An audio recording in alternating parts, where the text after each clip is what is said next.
Here, Mr. Foreclosure Defense. We've got Todd Rooker, unbiased advice in the new now. We talk financial tactics for the 21st century here. Join us online at coveryourassets21.com. So Craig, Scott Letourneau, great guest. Love having Scott here. I mean, you can see why Scott's a part of us. We want to offer more than just navigating people to a soft landing. We need to get the money back, Todd. I mean, well, you got to get strong on the other side of this, and that's some of the points that we were trying to make was that when an individual is looking at one fragmented perspective, they're not seeing all of the other things that are necessary, and they don't think they're important to them right now because they're so focused on survival at the moment. And that's great, but that's why you bring other people with other perspectives around you, because when you have that information, it causes you to think in, as I said already, a more grand strategy. If I've gone through a financial crisis, if I'm dealing with it and I want to ensure that I'm not in this position ever, or if I've been strong and I've lost and I'm coming back, then I want to ensure that I'm never in this position again. And so I need to structure myself properly this time around. We want to put everybody in contact with the right people to enable them to do that. And speaking of contacting Scott Letourneau, the number to reach him is 888-888-627-7007. So that's 888-627-7007. Or you can contact through the show at coveryourassets21.com. Shoot us an email, and we'll make sure that we connect you with one of our fine partners or any of them. With the right help, virtually any foreclosure situation can be successfully resolved. And what Todd says is, in that moment, all you're concerned about is what's going to happen and where am I going to sleep and how long do I have and na. But having done this now for over 3 years, you do come out the other side. And the things that aren't important to you during that process become very, very important to you. And why don't we just bolt on those pieces while we're going through it? Also, if you know that you can take action and come out the other side, it really helps us navigate you through the situation you're in too. And we talk everything from survive all the way back up to thrive. Amen. I think that's a really important message about what Cover Your Assets is and what it does. So, Craig, I really want you to bring up, we wanted to talk some about loan modifications today because they're the elusive animal that is, are they extinct? Do they exist at all? Did they ever happen? We want to demystify the elusive loan modification. Look, the social systems that may have started with good intentions have only ended up delivering misery and stagnation. I mean, be blunt, okay? Come on, don't there's couch a lot it. of programs out there aimed to help homeowners, and they're free. And here's the statistics. Just to go over the HOPE or HAMP or HAPA program that's out there now. The program has done, in the last month, in August, 13,000 approvals for loan modification. Its lowest actual total nationwide since the beginning of the program of over 700,000 applications. So you had 700,000 people ask for help. 13,000 received help. That's just a little bit over 1.8% success rate. Yeah, it's funny because when we quote a 95% failure rate in loan modification, I think most people can't really fathom that.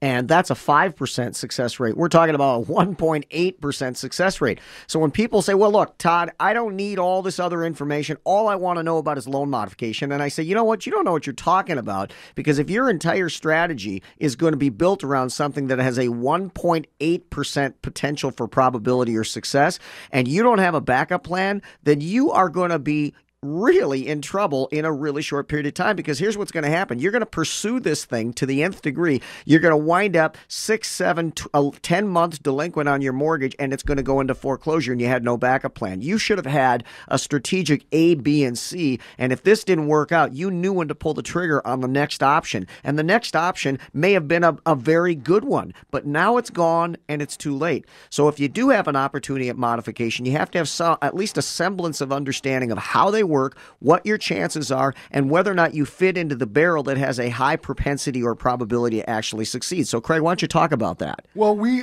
see now that homeowners are actually going to the street. I mean, it's the answers provided to us aren't working.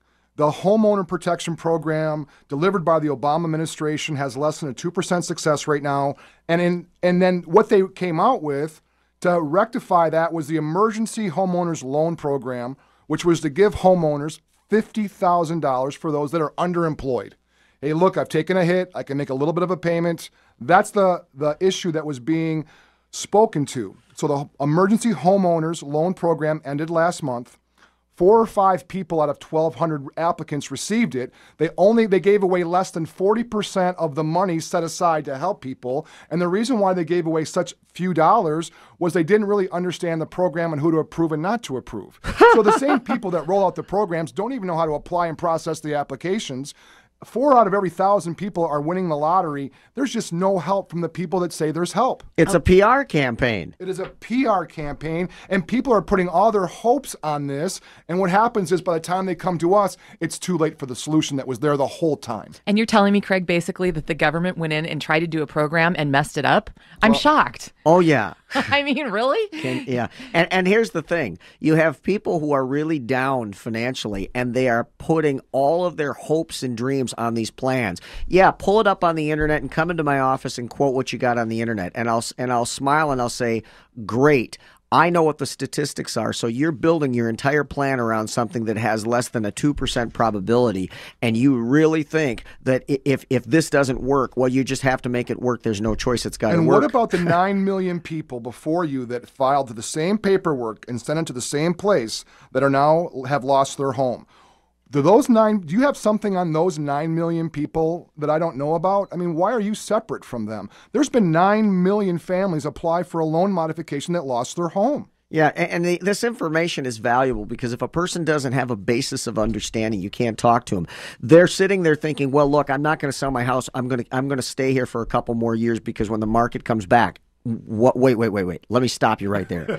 When the market comes back, you think in 2 or 3 more years the market's going to come screaming back? You do understand the statistics are that we're expecting to see a 10 to 30% further reduction in the market, and you do understand that of the foreclosure numbers that you hear on the news, there are 5 times that many people who are out there sitting in homes not making payments, but because the banks are not going forward with foreclosure process because the banks know that if they did, they would utterly flood the market with even more properties that were bank owned, and consequently our market would absolutely drop. The bottom would drop out. Well, and the banks are protecting their own market. Absolutely. It's their bank-owned properties that are being bought, and 70% of all real estate transactions are on foreclosed or bank-owned properties or short sales, so the bank can't dump the properties because they'd actually be taking away from their own properties. And you're sitting here sold. thinking that the market's going to come back.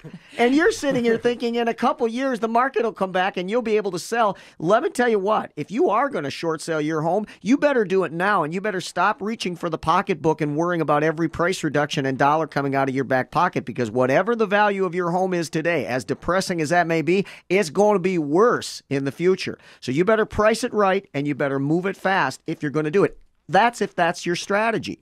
But you need to look at everything. Somebody says, I got to short sale my home. I say, why is that? Well, because I can't afford it. And I say, well, let me tell you something. Maybe we could get a modification. Maybe you do fit into that category. If we were able to do that, and maybe we could negotiate on a second for cents on the dollar. Maybe we could get rid of your credit card debt altogether, and then you'd only have 1 mortgage, not 2, no credit card debt, and you'd have a modified first mortgage. At that point, would you still need to get out of your house and short sell your house? Whoa. No. Could you do that? Yeah, that's the danger in saying all I want to know about is a loan modification or a short sale. Folks, if you hear my voice, the government is not your enemy and they are not your savior. They're simply paying for their own family's bills and they're doing the best they can for themselves. We understand that. Look, but we understand that. Look, the cavalry is not coming for you. Whether it's a loan if you want to stay in your house, there's ways to do that. If you need to downsize with a plan, there's ways to do that. You can get unbiased advice. You can get a tactical blueprint that can walk you through both sides of this equation. The real issue is that people have a foot on both sides of this.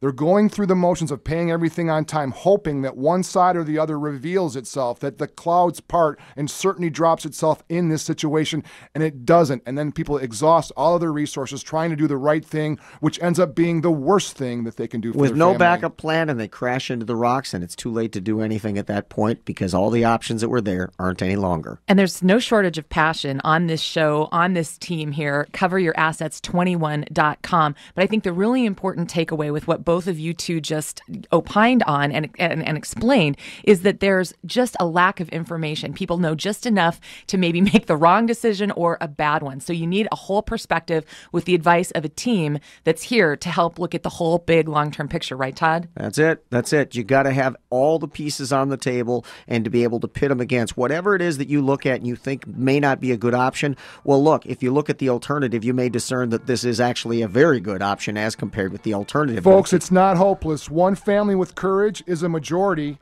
We can help you. Look, we can't do anything about the national numbers, but we can help our own backyard. 500 families in the last year would tell you that.